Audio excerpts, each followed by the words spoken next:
When we're talking about salt in the ocean, we're talking pretty much the same salt that you use in cooking, the chemical known as sodium chloride.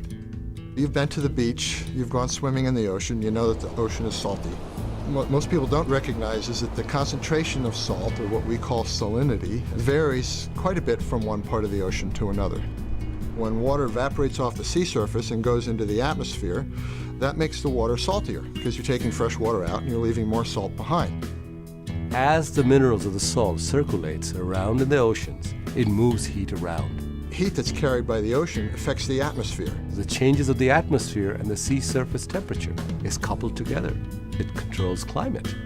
We have measured sea surface temperature, we've measured winds over water, sea level rise, color of the ocean, but yet we do not know one of the fundamental properties that affect climate, which is the density or the concentration of salt in the ocean. Salinity is one of the missing parameters we've never been measured from space before. We have no salinity samples at all from parts of the world, particularly in the southern hemisphere, in the South Pacific and the South Atlantic and southern Indian Oceans. So there's a big data gap.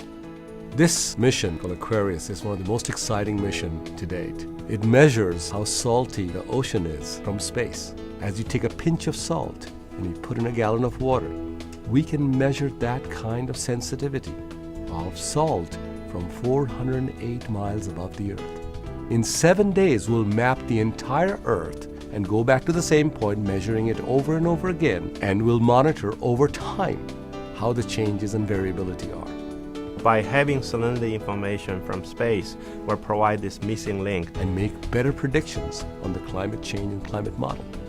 All the measurements that we make in the Earth Sciences program within NASA are really to better understand the climate processes that are happening now, how we can use that information to better predict the future so we can plan better. Salinity is one of those measurements that we need to fill an important gap to do that very thing. That's how it affects you and me and the person next door.